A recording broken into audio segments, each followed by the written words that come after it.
Hi guys and welcome back to the channel Deepak Yadav Education.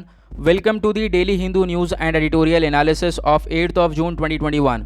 तो guys आज है तारीख 8 जून 2021 और है ट्यूसडे। देखेंगे आज का the Hindu complete newspaper. The Hindu complete newspaper को एनालाइज करेंगे, बट लेक्चर में आगे बढ़ने से पहले अगर आप लोगों को ये कंप्लीट न्यूज़पेपर का पीडीएफ चाहिए तो क्या करना है, सबसे पहले डाउनलोड करना है टेलीग्राम और फिर जाकर सर्च बॉक्स में टाइप करना है Deepak Yadav education. As you can see guys आप लोगों को ये चैनल मिल जाएगा, इस पर क्लिक करना और जाकर इस चैनल को ज्वाइन कर लेना। देखो अगर आप लोगों को इस तरीके से ये चैनल नहीं मिलता है तो नीचे डिस्क्रिप्शन बॉक्स में आप सभी लोगों को टेलीग्राम का लिंक दिया गया है, वो लिंक इसी चैनल का है। जैसे आप उस पर क्लिक करोगे ऑटोमेटिकली ये चैनल ओपन हो जाएगा, इसको जाकर ज्वाइन कर लेना।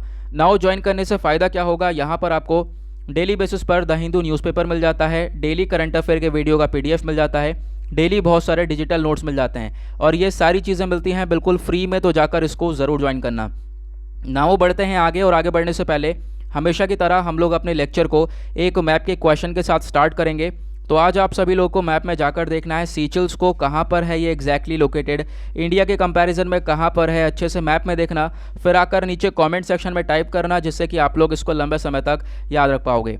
तो चलो शुरुआत करते हैं। देखो सबसे पहले आर्टिकल में बात करी गई है वैक्सीनेशन को लेकर। हमारे प्राइम मिनिस्टर ने कल बहुत सारी चीज़ों का अनाउंसमेंट किया है। पहली चीज़ तो ये अनाउंस करी है कि देखो जो अब सेंटर है वो ज़्यादा फोकस करेगा वैक्सीनेशन के ऊपर। अभी तक क्या हुआ था कि स्टेट्स के ऊपर सारा बर्डन डाल रखा था कि यही लोग वैक्सीनेशन के ऊपर फोकस करेंगे। नाउ अब क्या है, सेंटर जो है वैक्सीनेशन प्रोवाइड करवाने वाला है 18 to 44 वाले एज ग्रुप्स को, और ये 21 जून से वैक्सीन प्रोवाइड करवाई जाएंगी बिल्कुल फ्री ऑफ कॉस्ट। और ऐसा सब यहाँ पे क्यों देखने को मिल रहा है, क्योंकि आज के टाइम पर जो हमारी कंट्री की पॉपुलेशन है उसमें लगभग 3.3% ही लोग अभी तक फुल्ली वैक्सीनेटेड हैं। इसके अकॉर्डिंग अगर हम बात करें तो हम लोग बहुत सारी कंट्री से काफ़ी पीछे चल रहे हैं। यहाँ पे आप देख पाओगे स्टेट वाइज यहाँ पे ये बताया गया है, दिल्ली के अंदर अभी तक सबसे ज़्यादा लोग फुली वैक्सीनेटेड हैं। उसके बाद बहुत सारे एरियाज़ है जहाँ पर बहुत कम यहाँ पर फुली वैक्सीनेटेड लोग आपको देखने को मिलेंगे। तो ये काफ़ी कंसर्न वाली बात है। इसको देखते हुए यहाँ पे सेंटर ने ये स्टेप उठाया। साथ ही साथ इन्होंने बोला कि सेंटर अब प्रोक्योर करेगा, लगभग 75% तक डोजेस लेगा। उसके बाद यही डोजेस फ्री में प्रोवाइड करवाई जाएंगी स्टेट्स को, और वो स्टेट्स जो हैं ये वैक्सीनेशन प्रोवाइड करवाएंगे। साथ ही साथ देखो जो प्राइवेट फैसिलिटीज़ हैं यहाँ पर उनके लिए एक ये भी दे रखा है कि 150 पर डोज वो लोग चार्ज कर सकते हैं, एज अ सर्विस चार्ज ले सकते हैं। ठीक है, उसके बारे में यहाँ पर बातचीत करी गई है। तो ये सारी चीज़ें हमारे पीएम के द्वारा कल अनाउंस करी गई हैं। उसके साथ यहाँ पर एक और चीज़ वो बताई गई है, जो हमारा PMGKY स्कीम है, यानी कि प्रधानमंत्री गरीब कल्याण अन्न योजना है, इसको एक्सटेंड कर दिया गया है। आपको मालूम होगा ये जो स्कीम है ये मई जून के लिए लागू करी गई थी, लेकिन अब इसको वापस से आगे तक बढ़ा दिया है। नवंबर दिवाली तक ये स्कीम रहने वाली है। इसके अंदर क्या क्या मिलता है वो आप लोगों को बताना है। ठीक है, फ्री राशन डिस्ट्रीब्यूशन स्कीम है बेसिकली ये। तो इसके अंदर क्या क्या प्रोवाइड किया जाता है वो मुझे नीचे कॉमेंट सेक्शन में बताओ, काफ़ी बार मैं आप लोगों को ये पढ़ा चुका हूँ। ठीक है, उसके बाद एक चीज़ और मेंशन करी गई है, वो ये है कि 30 जून को सुप्रीम कोर्ट की हियरिंग होगी। आपको मालूम होगा हमने पिछले दिनों में कवर भी किया था। सुप्रीम कोर्ट ने सेंटर से पूछा था कि आपने बजट के अंदर लगभग 35,000 करोड़ रुपए एलोकेट करे थे कि वैक्सीनेशन को लेकर ये खर्चे जाएंगे, तो कहाँ पर खर्चे गए हैं ऐसा यहाँ पे बताओ। तो उस चीज़ को लेकर हियरिंग होने वाली है 30 जून को, तो उसके बारे में डिस्कशन आने वाले टाइम पे होगा। उसी के साथ प्राइम मिनिस्टर ने और चीज़ें भी अनाउंस करी। इन्होंने बोला देखो अभी तक ऐसा क्राइसिस हमने देखा ही नहीं है जैसा आज के टाइम पर ये कोविड को लेकर प्रॉब्लम्स देखने को मिली हैं। और साथ ही साथ 2014 में आपको मालूम है ये सरकार आ चुकी थी, और 2014 से इन्होंने बहुत सारे काम किए, अपनी तारीफ खुद कर रहे हैं। यहाँ पर देख पाओगे मिशन इंद्रधनुष को लॉन्च किया था, और यहाँ पे आपके लिए ये जो आर्टिकल है इसके अंदर दो इंपॉर्टेंट चीज़ें निकल कर आ जाती हैं आपके एग्जाम के पर्सपेक्टिव से। एक तो PMGKY, जिसके बारे में मैं काफ़ी बार पढ़ा चुका हूँ, वो आज आप लोग नीचे कॉमेंट सेक्शन में उसके बारे में मुझे आप खुद बताओगे। नाउ मिशन इंद्रधनुष मैंने इसके बारे में नहीं पढ़ाया, तो डेफिनेटली आज इसके बारे में आपको बताऊंगा। तो देखो मिशन इंद्रधनुष के बारे में बात करें तो इसको लॉन्च किया गया था। इसका मेन ऑब्जेक्टिव ये था कि जो बच्चे हैं उनको इम्यूनाइज करना, जो प्रेग्नेंट वीमेन हैं उनको इम्यूनाइज करना। लेकिन कौन कौन सी बीमारी को ये टारगेट करता था मिशन इंद्रधनुष, तो मैं आपको बता दूं बहुत सारी बीमारी थी इसके अंदर, जैसे कि diphtheria, whooping cough, tetanus, polio, tuberculosis, hepatitis B, meningitis, और उसके बाद pneumonia, haemophilus influenza, type B infection, Japanese encephalitis, rotavirus vaccine, pneumococcal conjugate vaccine. तो यहाँ पर ये सारी चीज़ों को, ये सारी डिजीज़ जो है इस इंद्रधनुष के अंदर कवर करी गई। लेकिन उसके बाद आपको मालूम होगा इंद्रधनुष 1.0 भी आया, इंद्रधनुष 2.0 आया, फिर इंद्रधनुष 3.0 आया। 3.0 के अंदर हमने कोविड को टारगेट किया कि कोविड से लड़ने के लिए हम लोग बच्चों को ये वैक्सीनेशन प्रोवाइड करवाएंगे, प्रेग्नेंट वीमेन को हम लोग ये उनको इम्यूनाइजेशन के लिए आगे बढ़ाएंगे। तो यहाँ पर ये कॉन्सेप्ट है इंद्रधनुष का। आई होप आपको ये क्लियर हो गया होगा, ठीक है। तो इसको ध्यान रखना, आर्टिकल से 2 ही इंपॉर्टेंट चीज़ निकलती हैं। उसके बाद आता है एक और आर्टिकल, ये हमारे लिए एग्जाम के पर्सपेक्टिव से इंपॉर्टेंट नहीं है, बस एक यहाँ पे इन्फॉर्मेशन है छोटी सी, वो ये है कि देखो CBSE ने ये बोला है, जो CBSE है central board of secondary education, उन्होंने बोला कि आप लोग जो भी अभी स्कूल्स के अंदर पेंडिंग इंटरनल असेसमेंट या फिर प्रैक्टिकल वगैरह रह गए हैं तो उसको पूरा करो, और साथ ही साथ जो इन्फॉर्मेशन है वो सब सबमिट कर दो। 28 जून तक CBSE को ये सबमिट करना है, उसके बेसिस पर देखा जाएगा कैसे कैसे मार्क्स को अलॉट करना है, वो यहाँ पे आगे बातचीत होगी।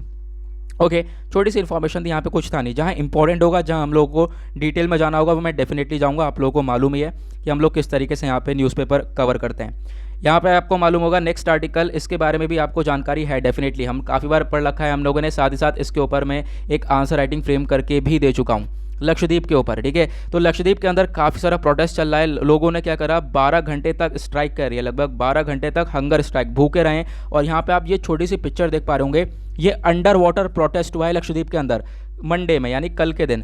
क्यों? क्योंकि वहाँ पर आज के टाइम पर जो एडमिनिस्ट्रेटर हैं प्रफुल्ल के पटेल, तो इनके द्वारा सही काम किया नहीं जा रहा है, ऐसा वहाँ के लोगों का कहना है। उनका कहना है कि लक्षद्वीप पे अभी तक कोई भी केसेस नहीं था। एक टाइम पे लक्षद्वीप को कोविड फ्री बोला जाता था, आज के टाइम पर केसेस लगातार बढ़ते जा रहे हैं। साथ ही साथ ये जो एडमिनिस्ट्रेटर है वो एक डेवलपमेंट आप कह सकते हो अथॉरिटी एंड रेगुलेशन लेकर आए, जिसकी वजह से बहुत सारे लोगों को यहाँ पे दिक्कतें हुई। लोगों का कहना यह है कि हम लोगों को घर से हटाया जाएगा, ठीक है। इनफैक्ट देखो मुद्दा यह है कि उन लोगों को भले ही मुआवजा मिल जाए, कंपनसेशन मिल जाए, लेकिन वो लोग नहीं चाहते कि उनको हटाया जाए।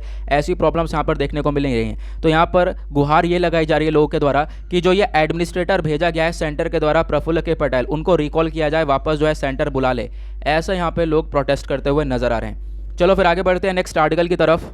नाउ नेक्स्ट आर्टिकल में बात करेंगे, सुप्रीम कोर्ट ने यहाँ पे अर्ज किया है कि देखो जो इलीगल अडॉप्शन हो रहा है उसको रोका जाए, क्योंकि आज के टाइम पर आप देख पाओगे इलीगल तरीके से अडॉप्ट कर लिया जाता है बच्चे को। तो उस चीज़ के लिए यहाँ पर सुप्रीम कोर्ट ने स्टेप उठाया है। इसके बारे में बहुत सारी चीज़ें यहाँ पे डिस्कस करने लायक वो ये है कि देखो सुप्रीम कोर्ट ने बर्थडे में ये सारी चीज़ें एग्री करी हैं।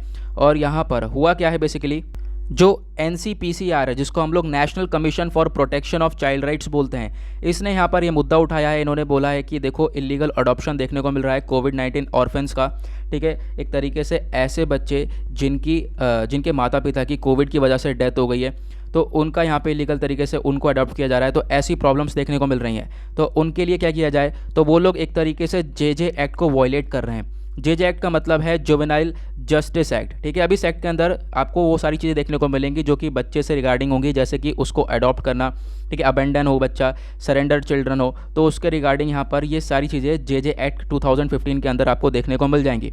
तो यहाँ पे बोला गया है कि ऐसा अगर कोई हो रहा है, इलीगल तरीके से अडॉप्ट किया जा रहा है, तो वो इस एक्ट का वायलेशन कर रहा है, ठीक है। और फिर उसके रिगार्डिंग यहाँ पे स्टेप्स उठाना चाहिए, ठीक है। उसके रिगार्डिंग जो भी बंदा है ऐसा, उसके खिलाफ यहाँ पे स्टेप्स उठाने चाहिए।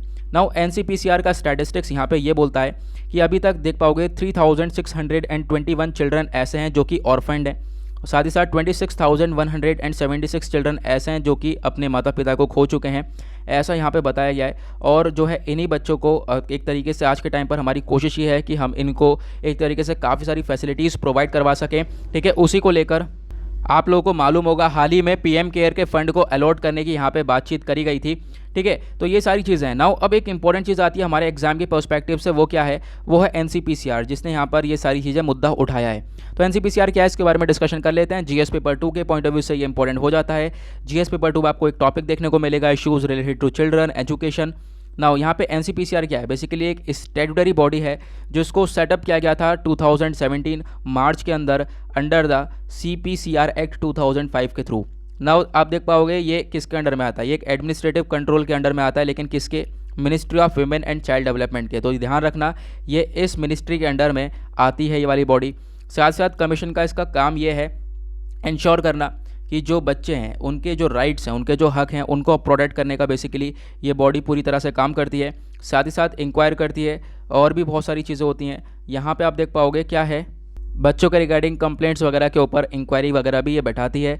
उसी के साथ जो पोक्सो एक्ट है, यानी protection of children from sexual offences act 2012, उसको भी मॉनिटर करने का ये काम करती है। एक तरीके से यहाँ पर ये सारी चीज़ें मेंशन करी गई हैं। आई होप आपको ये क्लियर हो गया होगा, ठीक है।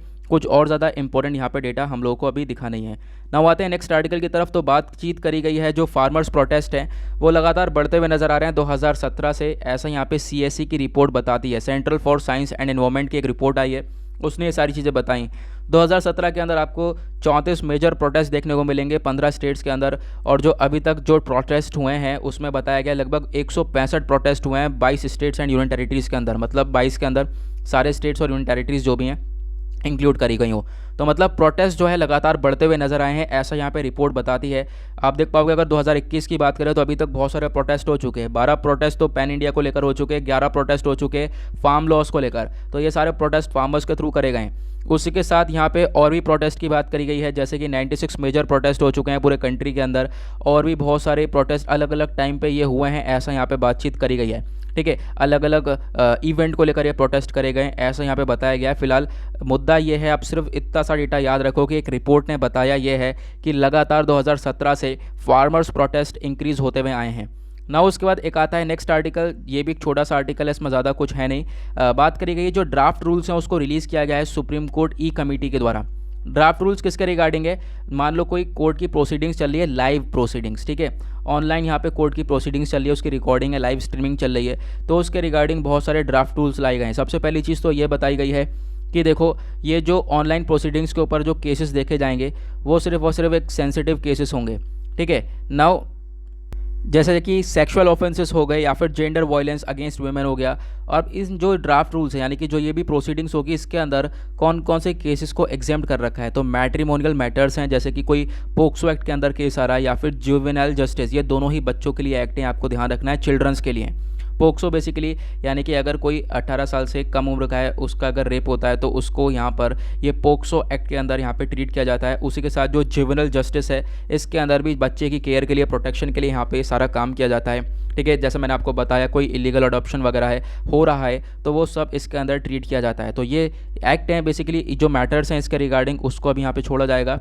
साथ ही साथ और चीज़ें यहाँ पे ये बताई गई हैं, कुछ पर्सनल इन्फॉर्मेशन है जैसे कि डेट ऑफ बर्थ हो गया किसी पर्सन का, या फिर उसका home address, identity card number, bank account information, personal information, relative parties, कुछ भी चीज़ें हो सकती हैं वो सब डिलीट कर दी जाएंगी, म्यूट कर दी जाएंगी इन प्रोसीडिंग्स के अंदर। वो यहाँ पे ये सारी चीज़ें इस ड्राफ्ट रूल्स के अंदर बताई गई हैं। ठीक है, आने वाले टाइम पे हम देखेंगे कैसे कैसे ये चीज़ें इंप्लीमेंट होती हैं। अभी यहाँ पर इंप्लीमेंट करने की बातचीत नहीं करी गई है, आने वाले टाइम पे देख पाएंगे हम लोग किस तरीके से इन चीज़ों के ऊपर फोकस किया जा सकता है। नाउ आगे बढ़ते हैं नेक्स्ट आर्टिकल की तरफ, और क्या है हमारे लिए इंपॉर्टेंट। तो यहाँ पे आप देख पाओगे खासकर इंपॉर्टेंट नहीं है, बस यहाँ पे बात करी गई है इंडिया के अंदर आज के टाइम पर जो डेथ है वो 3.5 लाख के आसपास आपको देखने को मिलेगा।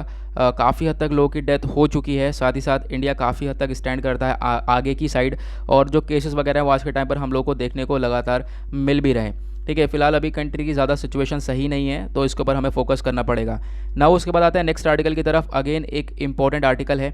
यहाँ पर बात करी गई है ensure doctors can work without fear, और ये जो स्टेटमेंट है ये दिया गया है IMA के द्वारा, यानी इंडियन मेडिकल एसोसिएशन के द्वारा। इन्होंने प्राइम मिनिस्टर से यहाँ पे बोला है कि देखो आज के टाइम पर ऐसी इंश्योरिटी ले आओ जिससे कि डॉक्टर्स जो है वो ऐसा काम कर सके, बिना डरे काम कर सके, क्योंकि आज के टाइम पर बहुत सारी प्रॉब्लम्स जो हैं डॉक्टर्स भी फेस कर रहे हैं। ठीक है, उनको फिजिकल मेंटल असॉल्ट देखने को मिलता है डॉक्टर्स के ऊपर, या फिर बहुत सारी मिस इन्फॉर्मेशन फैल जाती है मॉडर्न वैक्सीन्स को लेकर या किसी भी चीज़ को लेकर। तो ये सारी प्रॉब्लम्स जो है डॉक्टर भी फेस कर रहे हैं। तो यहाँ पे आपको ऐसे स्टेप्स उठाने पड़ेंगे जिससे कि इंश्योर कर सको कि डॉक्टर बिना किसी डर के अपना काम कर सकें।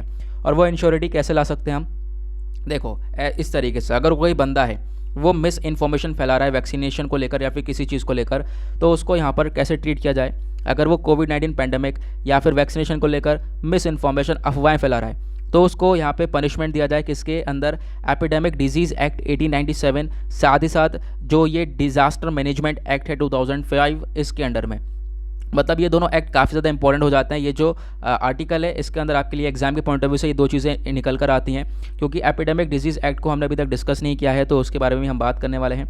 डिजास्टर मैनेजमेंट एक्ट को काफ़ी बार डिस्कस कर चुके हैं, लेकिन चलो मैं फिर से यहाँ पर बता दूंगा। ठीक है, तो इसके अंडर में हम लोग यहाँ पे पनिशमेंट दे सकते हैं, खासकर उन लोगों को जो कि मिस इन्फॉर्मेशन फैलाएं। साथ ही साथ जो इस लोगों का कहना यह है कि ये जो रेमेडीज़ है या जो ड्रग्स है ये काफ़ी काम करने वाली है, ये अच्छे से काम करने वाली है। आपको मालूम होगा कि कितनी सारी ड्रग्स का इसी तरीके से ब्लैक मार्केटिंग देखने को मिली है। ठीक है, कि यहाँ पर एक तरफ से स्टेटमेंट आ जाती है कि हाँ ये कोविड से लड़ने के लिए काम कर रही है, तो लोग खरीदना चालू कर देते हैं। उसके बाद जो है यहाँ पर इनका शॉर्टेज हो रहा है, फिर ब्लैक मार्केट देखने को मिल रही है। तो इसके रिगार्डिंग यहाँ पर ये सारे स्टेप उठाने को बोले हैं। नाउ यहाँ पे मैंने आपको बताया एपिडेमिक डिजीज़ एक्ट 1897 के बारे में। काफ़ी इंपॉर्टेंट ये एक्ट होने वाला है हमारे एग्जाम के पर्सपेक्टिव से, क्योंकि ये काफ़ी टाइम से न्यूज़ के अंदर है। तो ध्यान रखना, ये आर्टिकल आपका जीएस पेपर 2 हेल्थ के पॉइंट ऑफ व्यू से इंपॉर्टेंट हो जाएगा। Government policies and interventions, important provisions. तो इसके जो इंपॉर्टेंट प्रोविजंस हैं, सबसे पहला यहाँ पर इसका मकसद क्या है। जो ये एपिडेमिक डिजीज़ एक्ट है, इसका मेन मकसद ये है एक बेटर प्रिवेंशन देना, यानी कि जो भी एपिडेमिक, जो भी बीमारी यहाँ पे एक तरीके से आप कोविड को कह सकते हो, तो इसको फैलने से रोकने का यहाँ पे काम करती है। और इस एक्ट के अंदर बहुत सारे टेम्पररी प्रोविजंस हैं, बहुत सारे लोगों को आप कह सकते हो एक लीगल तरीके से काफ़ी सारी पावर्स मिल जाती हैं, जैसे कि स्टेट्स के अंदर पुलिस वाले हो गए या बहुत सारे लोग हो गए, उनको काफ़ी सारी पावर्स मिल जाती हैं कि वो इन एक तरीके से इस एपिडेमिक को कंट्रोल कर सकें। नाउ सेंट्रल गवर्नमेंट के पास क्या क्या पावर आ जाती हैं, तो जो सेक्शन 2A है इस एक्ट का, वो पावर देता है सेंट्रल गवर्नमेंट को कि वो लोग स्टेप उठा सकें इस एपिडेमिक डिजीज़ को रोकने के लिए। और साथ ही साथ जो हेल्थ है वो एक स्टेट सब्जेक्ट है, आपको मालूम है। तो सेक्शन 2 को यहाँ पे डालते हुए ये एपिडेमिक डिजीज़ एक्ट के अंदर जो एडवाइजरीज़ हैं और डायरेक्शंस हैं ministry health and family welfare की, वो सब एनफोर्सेबल होंगी। यानी कि जो ministry of health and family welfare है, जो चीज़ें यहाँ पे डायरेक्ट करेगा, उन्हीं चीज़ के ऊपर यहाँ पे सारा फोकस किया जाएगा। साथ ही साथ यहाँ पे गवर्नमेंट को ये आप कह सकते हो इंस्पेक्ट करता है। इस चीज़ को अभी के लिए छोड़ सकते हो, ठीक है। अभी हमारा सिर्फ फोकस कोविड-19 को लेकर है। तो उसी के साथ यहाँ पे अगर कोई इन रूल्स को फॉलो नहीं करता है तो उसके खिलाफ, उस बंदे के खिलाफ हम लोग पेनल्टी वगैरह भी लगा सकते हैं। वो सब सेक्शन 3 के अंदर आपको देखने को मिलेगा। बेसिकली सेक्शन 4 यहाँ पे इसके अंदर आपको इस एक्ट के अंदर देखने को मिल जाते हैं। जो सेक्शन 3 है वो आपको पेनल्टीज़ वगैरह यहाँ पे आप कह सकते हो प्रोवाइड करवा देता है अगर कोई जो है पर्सन डिसओबे करता है इन रूल्स को। तो उसी के साथ लीगल प्रोटेक्शन मिल जाता है इम्प्लीमेंटिंग ऑफिसर्स को, यानी कि जो भी ऑफिसर्स को यहाँ पे एक तरीके से यहाँ पे बोला गया है कि आपको कोविड को रोकना है, ठीक है, स्प्रेड होने से इसको रोकना है, और उनको यहाँ पे लीगल पावर्स दे दी जाती हैं। मैंने जैसा आपको बताया, जो भी इंप्लीमेंटिंग ऑफिसर्स होंगे उनको लीगल प्रोटेक्शन दी जाएंगी। क्योंकि ऐसा क्या होगा, मान लो किसी पुलिस वाले ने किसी पर्सन को रोक लिया, ठीक है, रास्ते में रोक लिया कि आपको अपनी टेस्टिंग वगैरह करवानी है, तो ऐसा भी तो हो सकता है कि चलो वो नेगेटिव आ गया बंदा, चलो सही है, लेकिन वो केस कर दे इनके ऊपर कि मैं काम से जा रहा था, ठीक है, तो लेकिन मुझे रोक लिया गया, ऐसा कुछ भी नहीं था। तो फिर यहाँ पे क्या होगा, इस पुलिस वाले को एक लीगल प्रोटेक्शन मिल जाएगी। तो इस तरीके से यहाँ पे लीगल प्रोटेक्शन वगैरह भी ये प्रोवाइड करवाने का काम करता है, ठीक है। अब यहाँ पे बात करते हैं जो ये एपिडेमिक डिजीज़ एक्ट है, इसको पहले भी हम लोग काफ़ी बार एनफोर्स कर चुके हैं, लागू कर चुके हैं। कोई नया एक्ट नहीं है, 1897 का एक्ट है। तो बेसिकली जो ये एक्ट है ये आपको काफ़ी लंबे समय से देखने को मिलेगा। स्वाइन फ्लू आया, डेंगू आया, तो उनके बीच में भी हमने इस एक्ट को इन्फोर्स किया है बार बार, ठीक है। इसका अगर बैकग्राउंड की बात करें तो ये जो बिल है इंट्रोड्यूस किया गया था 1897 में। मैंने आपको ये सारी चीज़ें बता ही दी है। स्पेशल पावर्स वगैरह बहुत सारे लोगों को ये पावर्स मिल जाती हैं, इसके अंदर बहुत सारे लोगों को दे दी जाती हैं ताकि जो है वो लोग इसको इम्प्लीमेंट कर सकें। उसी के साथ जो दूसरे एक्ट के बारे में डिस्कशन किया गया है इस आर्टिकल में, वो है disaster management act 2005। GS paper 2 GS paper 3 के पॉइंट ऑफ व्यू से आपके लिए इंपॉर्टेंट हो जाता है। Health, disaster management, government policies and interventions, ये इसी पॉइंट से काफ़ी इंपॉर्टेंट हो जाता है। नाउ डीएम एक्ट को पास किया गया था हमारी सरकार के द्वारा 2005 में, ताकि कोई भी अगर डिज़ास्टर आया है उसको मैनेज करने का काम किया जाए। ऑब्वियस सी बात है, डिज़ास्टर कुछ भी हो सकता है। जैसे कि यहाँ पे देखो ऑब्जेक्टिव इसका सेम सही से समझ में आ रहा है, वो ये है कोई भी डिज़ास्टर आए उसको कम करने के लिए, उससे प्रिवेंट करने के लिए, उसको मैनेज करने के लिए एक्ट लाया गया है। और जो ये डेफिनेशन है इसकी डिज़ास्टर की, वो सेक्शन 2 के अंदर आपको इस लॉ के में देखने को मिलेगी। वो ये बोलता है कोई कैटास्ट्रॉफ हो, मिशैप हो, कैलेमिटी कोई आ गई है, ठीक है, तो उसके रिगार्डिंग यहाँ पर ये स्टेप उठाया जा सकता है। उसी तरीके से यहाँ पर एक तरीके से कोविड को भी डिज़ास्टर की तरह ही ट्रीट किया जा रहा है। और यहाँ पर ये बोला गया है कि इसको मैनेज करने के लिए एक्ट का हम इस्तेमाल कर सकते हैं और लोगों को पनिश कर सकते हैं। ये दोनों एक्ट ध्यान रखना बहुत ज़्यादा इंपॉर्टेंट है। काफ़ी टाइम से न्यूज़ के अंदर है, हमने इसके बारे में डिस्कशन किया नहीं है, तो मैंने आज यहाँ पर बता दिया है फाइनली। नाउ उसके बाद आते हैं नेक्स्ट पेज पर, दैट इज़ वर्ल्ड सेक्शन। देखेंगे दुनियादारी में क्या चल रहा है। सबसे पहला आर्टिकल अगेन एक इंपॉर्टेंट हो जाता है, चाइना ने होस्ट करा है आसियान फॉरेन मिनिस्टर्स को। अब यहाँ पे आप देख पाओगे चाइना आज के टाइम पर होस्ट कर रहा है। बेसिकली मंडे और ट्यूसडे ये कंट्री के बीच में आपस में बात चल रही है। ये 10 आसियान कंट्रीज़ हैं। आसियान क्या है इसके बारे में डिस्कशन करेंगे, काफ़ी इंपॉर्टेंट ये होने वाला है हमारे के एग्जाम्स के पर्सपेक्टिव से भी।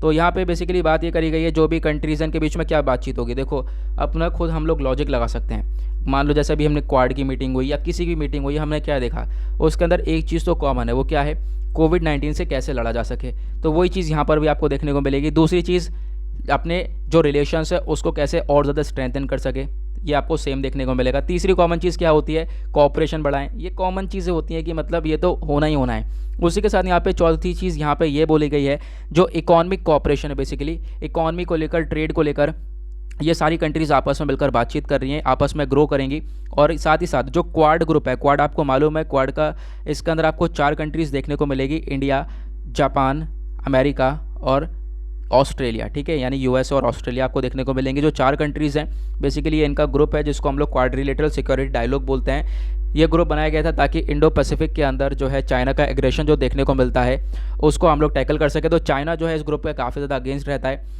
चाइना पहले बोल चुका है श्रीलंका, बांग्लादेश को कि आपको इस ग्रुप को ज्वाइन नहीं करना है। देखो ये स्टेटमेंट भी दिया गया है, मतलब इस आर्टिकल के अंदर भटका पड़े हैं, आधा कुछ और बताया जा रहा है, आधा कुछ और बताया जा रहा है।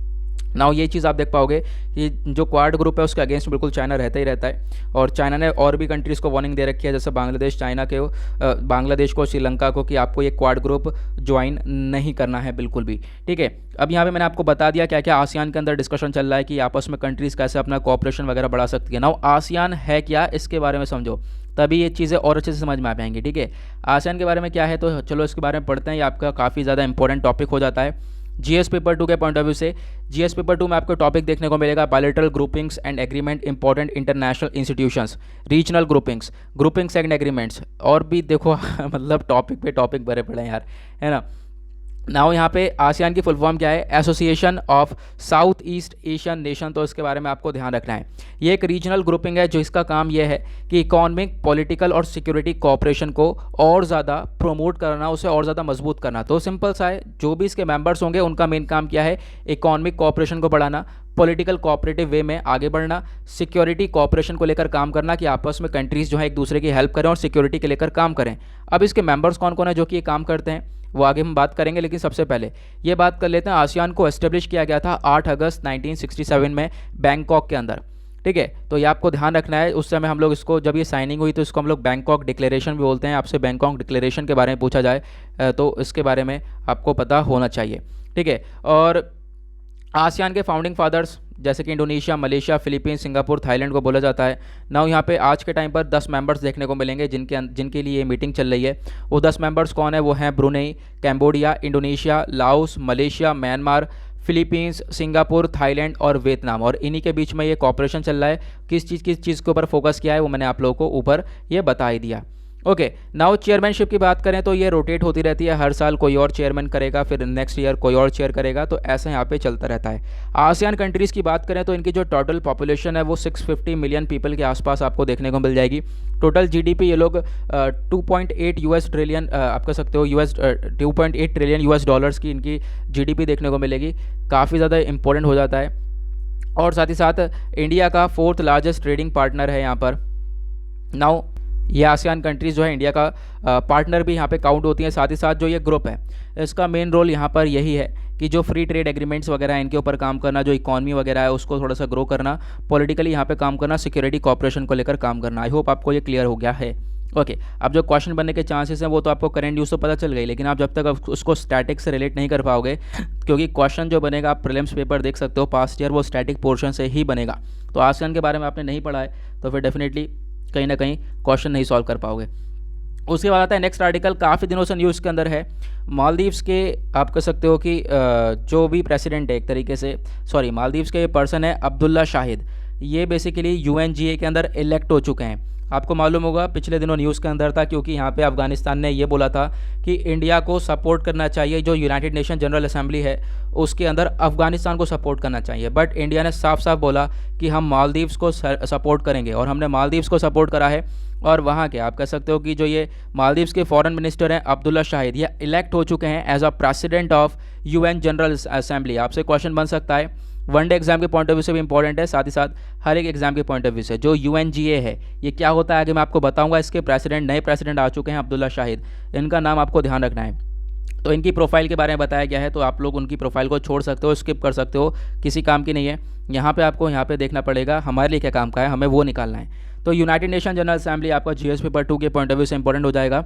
जनरल असेंबली एक main policy making representative organ है यूएन का, ठीक है। एक तरीके से यूएन अपने आप में एक बहुत बड़ा कॉन्सेप्ट है। यूएन के अंदर बहुत सारी बॉडीज़ आपको देखने को मिलेंगे। यूएन जिस तरीके से वर्क करता है आपको मालूम होगा, ये यूनाइटेड नेशन, ये अकेला जो वर्ड है ना, ये बहुत ही हैवी वर्ड है। अगर इसके ऊपर वीडियो बनाई जाए ना यूएन के ऊपर, इसके अंदर जो इंटरनेशनल लेबर ऑर्गेनाइजेशन, ये सारी जो ऑर्गेनाइजेशन है वो उसके अंडर में आती हैं। तो अगर मैं वीडियो बनाऊँ तो कम से कम 2 से ढाई घंटे लगेगा यूएन के ऊपर ये वीडियो बनाने के लिए। ना यहाँ पे अगर हम बात करें तो ये जो यूनाइटेड नेशन जनरल असेंबली है, जो 193 मेंबर्स हैं, 193 जो टोटल मेंबर्स है यूएन के रिप्रेजेंट करते हैं इस जनरल असेंबली के अंदर। ठीक है, मेन काम जो है इस जनरल असेंबली के अंदर पॉलिसी मेकिंग के बारे में बातचीत करी जाती है। तो ये आपको ध्यान रखना है, पॉलिसी मेकिंग जो भी बनानी हो उसके ऊपर यहाँ पे डिस्कशन इस असेंबली के अंदर ही होता है। हर साल सितंबर में फुल यूएन मेंबरशिप की मीटिंग होती है। ठीक है, जो जनरल असेंबली हॉल है आपको न्यूयॉर्क के अंदर देखने को मिलेगा। इंपॉर्टेंट चीज़ आपको ध्यान रखना, उस जनरल असेंबली सेशन होते हैं, वहाँ पर जनरल डिबेट्स वगैरह जो भी चीज़ें होती हैं वहाँ पर हम लोग को देखने को मिल जाती हैं। जो डिसीजन है वो इंपॉर्टेंट क्वेश्चंस पर लिए जाते हैं, जैसे कि पीस एंड सिक्योरिटी को लेकर, शांति बनाने के लिए कोई डिसीजन है, या फिर किसी नए मेंबर्स को एडमिट करना है, या फिर बजट के रिगार्डिंग कोई मैटर है। तो इन सब चीज़ों के रिगार्डिंग ये जनरल असेंबली के अंदर क्वेश्चन आंसरिंग होती हुई नज़र आती है। ठीक है, ये आपको ध्यान रखना है। जो प्रेसिडेंट है जनरल असेंबली के वो हर साल इलेक्ट होते हैं असेंबली के मेंबर्स के द्वारा। नाउ 1 साल के लिए इलेक्ट किए जाते हैं। नाउ आप देख पाओगे ये इलेक्ट हो चुके हैं, जिनका नाम है Abdul Shahid. Okay, I hope आपको ये क्लियर हो गया है। नाउ आगे बढ़ते हैं, एक छोटा सा आर्टिकल ये है और यहाँ पे बात करी गई है जो जेफ बेजोस हैं। आई होप आपको सबको मालूम होगा ये जेफ बेजोस कौन है। ये स्पेस में फ्लाई करने वाले हैं अगले महीने, ऐसा यहाँ पे इनके द्वारा स्टेटमेंट दिया गया है। कल ही काफ़ी ज़्यादा इस न्यूज़ को कवर किया गया है। अमेज़ॉन के बिलियनियर हैं और बोला गया है अपने भाई के साथ स्पेस में ट्रैवल करेंगे जो ब्लू ओरिजिन कंपनी है उसके साथ। ठीक है, तो ऐसा यहाँ पे स्टेटमेंट दिया गया। कुछ खास यहाँ पे इंपॉर्टेंट नहीं है, बट यहाँ पे आने वाले टाइम पे एक बड़ी न्यूज़ हो सकती है, उसके बारे में हमें पता होना चाहिए। नाउ बिजनेस सेक्शन पे कोई आर्टिकल इंपॉर्टेंट नहीं है पढ़ने लायक, तो आप इसको ईजिली छोड़ सकते हो। चलते हैं हम लोग अपने एडिटोरियल सेक्शन की तरफ, देखेंगे आज के इंपॉर्टेंट एडिटोरियल्स को।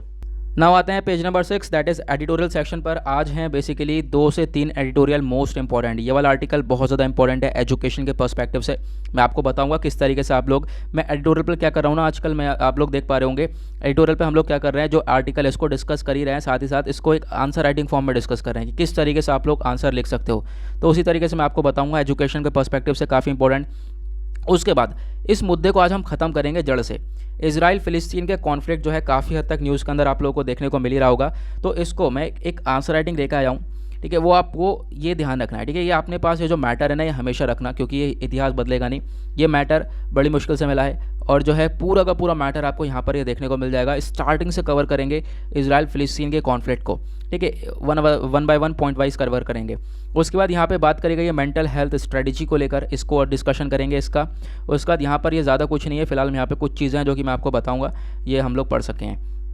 लाओ, सबसे पहले आर्टिकल में स्कूल रैंक के बारे में बात करी गई। देखो, हाई परफॉर्मिंग इंडेक्स यानी जो परफॉर्मेंस ग्रेडिंग इंडेक्स है वो लाया गया और इसके अंदर बताया गया कि कौन कौन से स्टेट्स हैं, कौन कौन सी यूनियन टेरिटरीज़ है जहाँ पर एजुकेशन को लेकर अच्छा सिस्टम है। तो यहाँ पे इसको हम लोग एक आर्टिकल को आंसर राइटिंग वाइज कवर करेंगे। यह आर्टिकल आपका जीएस पेपर 2 एजुकेशन के पॉइंट ऑफ व्यू से इंपॉर्टेंट हो सकता है। इसके अंदर यहाँ पे आप देख पाओगे खबर के अंदर क्यों है, क्योंकि हमारे जो यूनियन एजुकेशन मिनिस्टर हैं उन्होंने परफॉर्मेंस ग्रेडिंग इंडेक्स को लॉन्च किया है। तो अब पहले तो चीज़ तो ये इंपॉर्टेंट हो जाती है, यहाँ से क्वेश्चन बन सकता है। ठीक है, तो इसको लॉन्च किया 2019-20 का ये डेटा हम लोग को देखने को मिलेगा स्टेट्स और यूनियन टेरिटरीज़ के लिए। जो ये परफॉर्मेंस ग्रेडिंग इंडेक्स है, ये बेसिकली एक टूल है जो कि प्रोवाइड करवाता है, एक स्टेटस देता है स्कूल एजुकेशन को लेकर कि स्टेट्स के अंदर, यूनियन टेरिटरीज़ के अंदर किस टाइप की स्कूल एजुकेशन चल रही है। सबसे पहले हम बात करेंगे परफॉर्मेंस ग्रेडिंग इंडेक्स के बारे में। तो ये क्या होता है, आपसे डेफिनेटली क्वेश्चन बन सकता है, क्योंकि ये जो इंडेक्स हैं इनके रिगार्डिंग की मतलब बहुत सारे क्वेश्चन बन चुके हैं पहले भी। तो बैकग्राउंड अगर हम बात करें, जो PGI है इसको स्टेट्स एंड यूनियन टेरिटरीज़ के लिए पहली बार इसको पब्लिश किया गया था 2019 में। ठीक है, और जो रेफरेंस ईयर रख रखा है इसका वो 2017-18 का एक तरीके से बेस ईयर रख रखा है। जो PGI है एक तरीके से स्टेट्स और यूनियन टेरिटरीज़ फॉर 2019 एंड 2020, ये 3rd पब्लिकेशन है इस सीरीज़ का।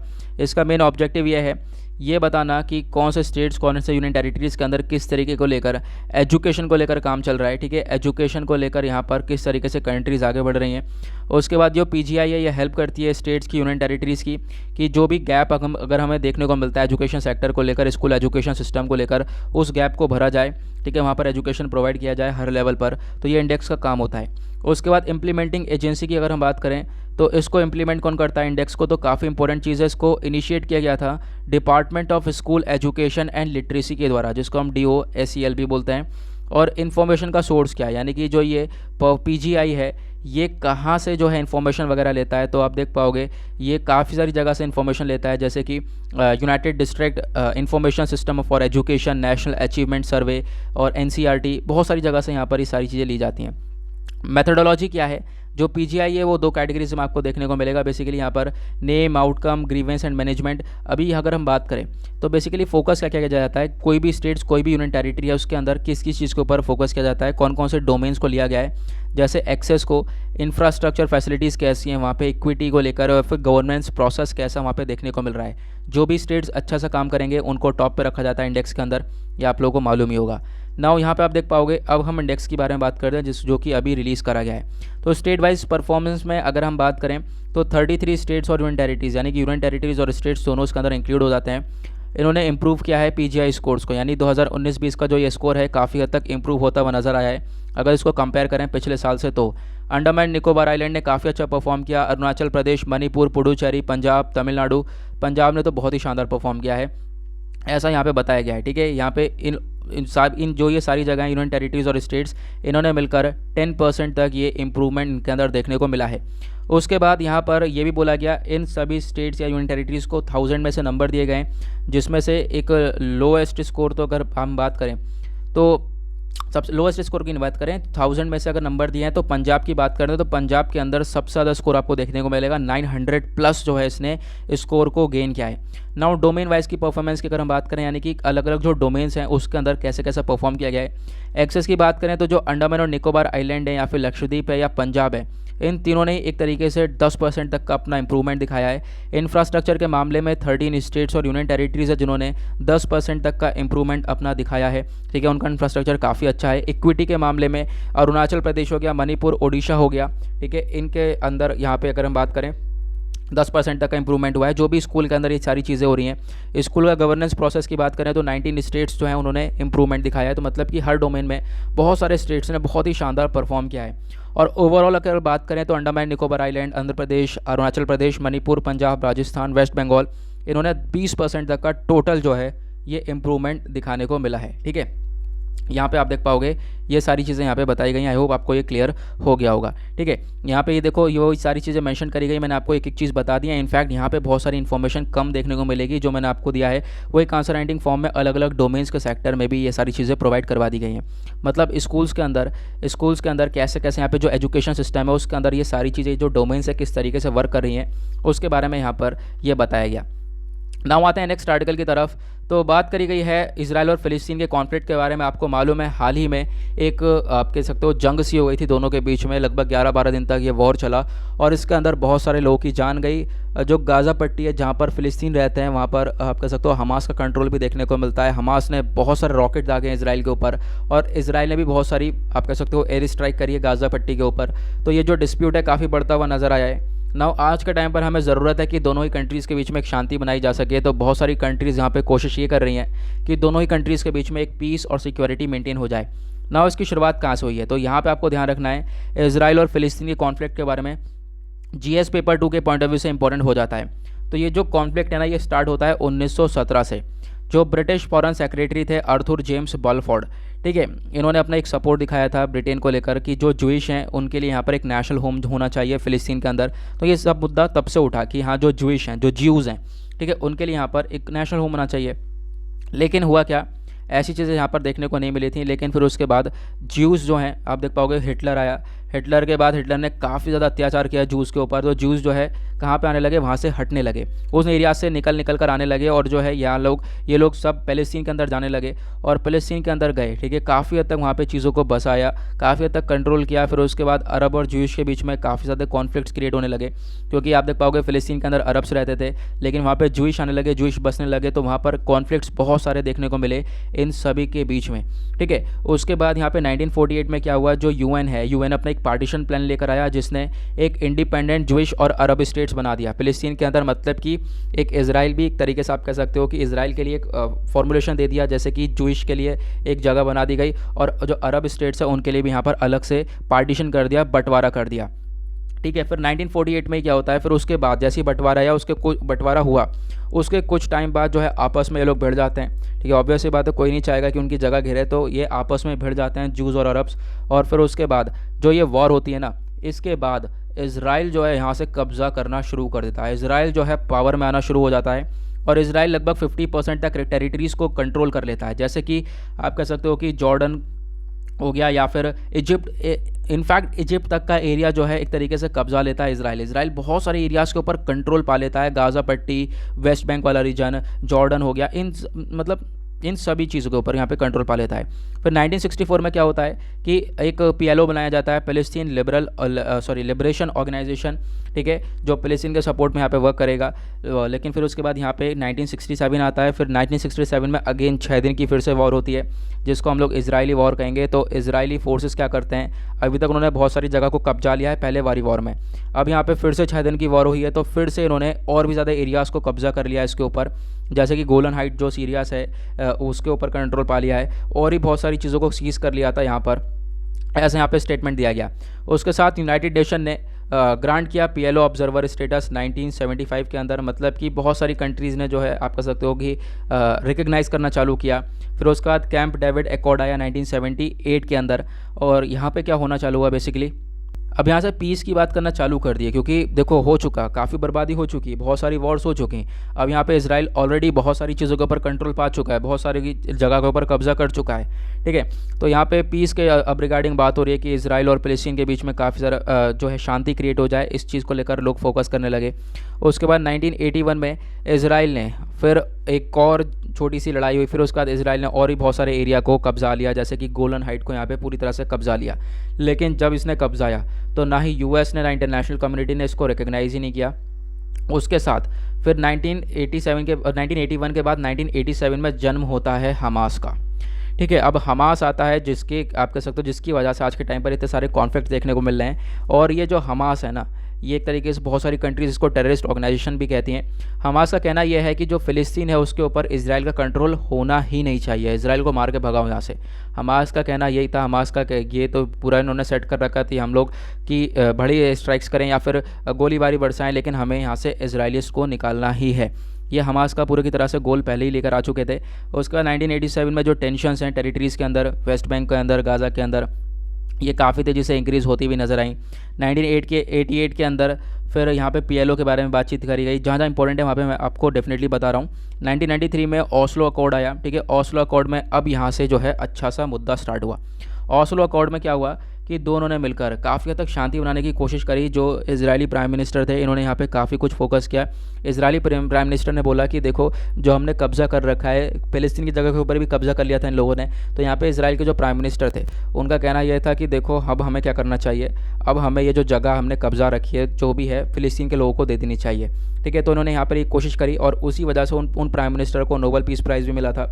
और यहाँ पर आप देख पाओगे उसके बाद थोड़ी सी सिचुएशन सुधरनी चालू हुई थी, लेकिन क्या हुआ, लोगों ने उन प्राइम मिनिस्टर को भी मार दिया, ठीक है। लोगों का कहना यह है कि हम लोग जो है कोई मेल मिलाप नहीं करने वाले, जो चल रहा है वो ऐसे यहाँ पे चलता रहेगा। फिर 2005 में क्या हुआ, इजराइल ने एक और यहाँ पे यूनिलैटरल विड्रॉ किया ज्यूज़ का, ठीक है। यहाँ पे आप देख पाओगे हुआ क्या था बेसिकली, जो गाज़ा पट्टी वाला एरिया है वो थोड़ा सा हाथ में आने लगा फ़लस्तीन वाले लोगों के हाथ में, ठीक है। लेकिन हालांकि ज्यूज़ पूरी तरह से अपना कंट्रोल बनाते हुए नज़र आ रहे थे। 2006 में हमास ने अब यहाँ पे एक तरीके से कंट्रोल पा लिया था। हमास ने यहाँ पे एक तरीके से जो फ़लस्तीन के इलेक्शन होने, क्योंकि देखो अब मुद्दा सुधर रहा था, तो इसराइल जो फ़लस्तीन है उसके अभी मुद्दा सुधर रहा था, फ़लस्तीन को काफ़ी हद तक जगह लौटा रखी थी, तो फ़लस्तीन के अंदर अब इलेक्शंस होने की बारी आई।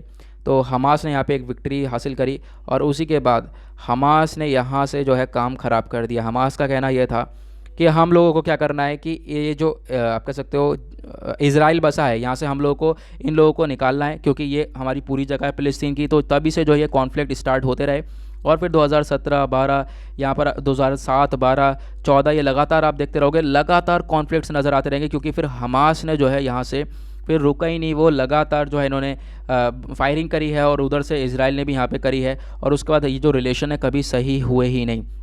और आज के टाइम पर आप देख पाओगे जो अगेन ये मुद्दा छिड़ा है ना, ये अगेन फिर से हमास की वजह से छुड़ा है। और ये सारी चीज़ें मैंने आपको बता दी हैं। वेस्ट बैंक वाला, वेस्ट बैंक क्या है, ये सब टर्म्स एक्सप्लेन करी गई। वेस्ट बैंक बेसिकली एक रीजन है, ठीक है, जहाँ पे फ़लस्तीनियन रहते हैं। गाज़ा पट्टी, यहाँ पर भी फ़लस्तीन रहते हैं, लेकिन यहाँ पे कंट्रोल हमास का है। और उसके बाद गोलन हाइट की बात करें तो ये सीरिया का पार्ट था, लेकिन इसको इजराइल ने कब्ज़ा कर लिया इसके ऊपर।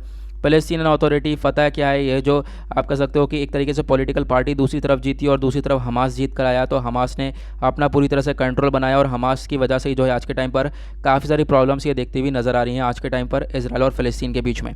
ओके, तो ये डिस्प्यूट था। आई होप आपको ये थोड़ा बहुत समझ में आया होगा। ये जो नोट्स हैं इसको आप लोग रख लेना अपने पास। ये देखो, ये जो नोट्स है ना, यहाँ पे आपको मिल जाएंगे।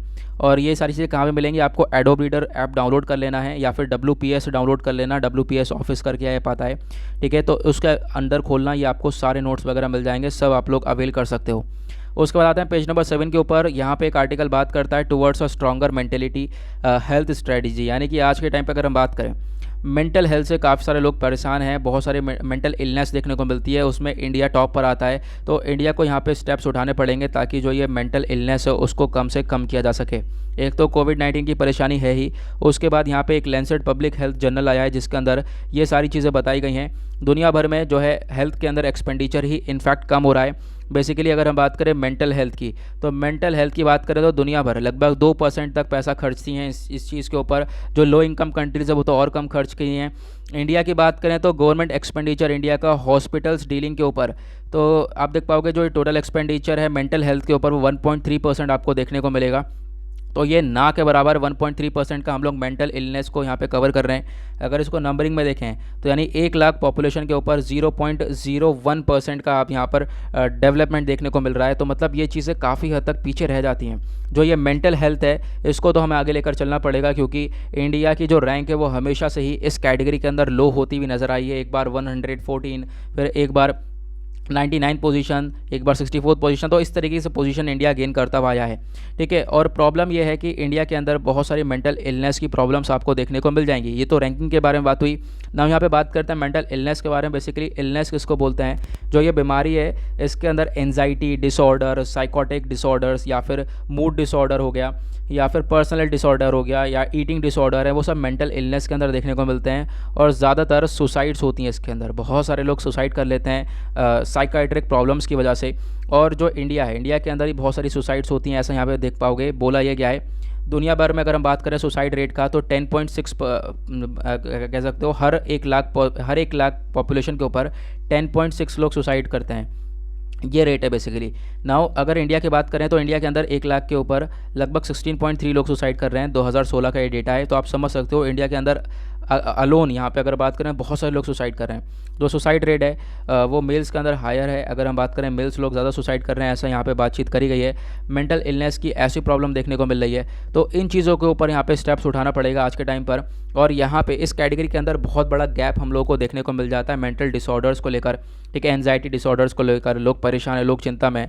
तो उसके बाद यहाँ पे कुछ मेजर्स हैं। वो सबसे पहला यह है कि जो ट्रीटमेंट गैप है, आपने जो इतना लंबा गैप छोड़ रखा है उसको मेंटेन करो। जो भी ये मेंटल डिसऑर्डर्स हैं उनके लिए आपको काफ़ी सारे स्टेप्स उठाने पड़ेंगे, बहुत सारी पॉलिसीज़ वगैरह लानी पड़ेंगी, नई नई चीज़ें लानी पड़ेंगी, प्रोग्राम्स लाने पड़ेंगे, जिससे कि हम लोग यहाँ पर लोगों को सही कर सकें। सबसे बड़ी बात, हमें खर्चा बढ़ाना पड़ेगा। जो देखो हेल्थ सेक्टर है उसके ऊपर आपको डेफिनेटली खर्चा ज़्यादा करना पड़ेगा, ऐसा हम लोग शुरू से डिस्कस करते हुए आ रहे हैं। जब तक आप खर्चोगे नहीं पैसा, तब तक हेल्थ सेक्टर हमारा डेवलप होता हुआ नहीं आएगा।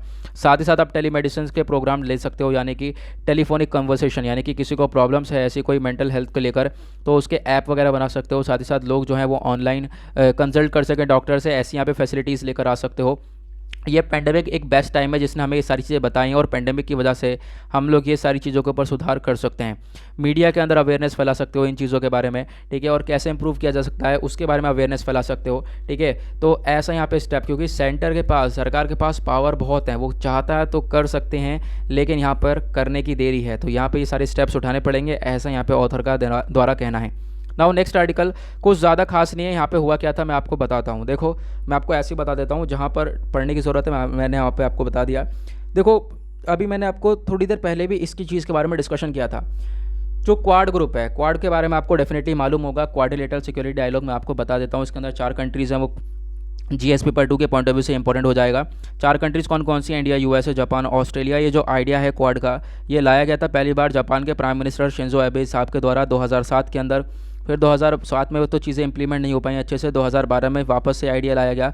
2017 में भी यहाँ पर इन चीज़ों को इंप्लीमेंट करना चाहा, फिर वापस से आप कह सकते हो 2017 से काफ़ी अच्छी तरीके से ये क्वाड वर्क कर रहा है। जो ये चारों कंट्रीज़ मिलकर वर्क कर रही हैं अच्छे से। इन्होंने बहुत सारी एक्सरसाइज कंडक्ट करी हैं इंडो पैसिफिक वाले रीजन में। इंडो पैसिफिक ऐसा रीजन है जहाँ पर चाइना अपना बहुत ज़्यादा एग्रेसिवनेस दिखाता है।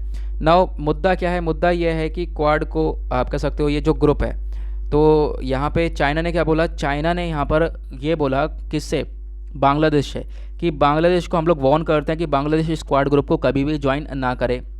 अगर बांग्लादेश ज्वाइन करता है तो हमारे और चाइना के रिलेशन, यानी बांग्लादेश और चाइना के रिलेशन जो हैं काफ़ी हद तक ख़राब हो जाएंगे, ऐसा यहाँ पे चाइना के द्वारा स्टेटमेंट दिया गया था। तो आप देख पाओगे, लेकिन हुआ क्या है, उधर से बांग्लादेश ने भी फटकार दिया। बांग्लादेश ने यहाँ पे, आप खुद पढ़ोगे आपको समझ में आ जाएगा, बांग्लादेश ने बोला है कि देखो ऐसा कुछ भी नहीं है, जो हमारी मर्ज़ी होगी हम करेंगे, हम किसी के चाइनीज़ के कहने पे नहीं चलेंगे। यही वर्ड यूज़ किया गया है, चाइनीज़ के कहने पे हम नहीं चलने वाले। जो हमारा मन होगा, जो हमारे लिए फ़ायदा होगा, ठीक है, फ़ायदेमंद होगा, हम वही करेंगे, ठीक है। अगर ज्वाइन करना भी होगा तो हम करेंगे, भले ही क्या भी जो भी सिचुएशन देखने को मिले। तो ऐसा यहाँ पर ये एक तरीके से वापस से काउंटर स्टेप उठाया गया है बांग्लादेश के द्वारा, ऐसा यहाँ पे स्टेटमेंट दिया गया है। इस वाले आर्टिकल को आप रीड कर सकते हो, ज़्यादा इसमें कुछ है भी नहीं, इस वजह से मैंने इसको हाईलाइट भी नहीं किया है। ये छोटी सी इन्फॉर्मेशन थी जो कि आप लोगों को मालूम होनी चाहिए। इंपॉर्टेंट इन्फॉर्मेशन जो कि मैंने आपको बता दी, एडिटोरियल जो 2 से 3 एडिटोरियल इंपॉर्टेंट है वो हम लोगों ने ऑलरेडी डिस्कस कर लिए हैं। आई होप आपको अच्छे से सारी चीज़ें क्लियर हो गई होंगी। नाउ इसी के साथ करते हैं हम लोग लेक्चर को समाप्त। मिलते हैं आप लोगों से नेक्स्ट वीडियो में। आज के लिए bye bye, have a nice day.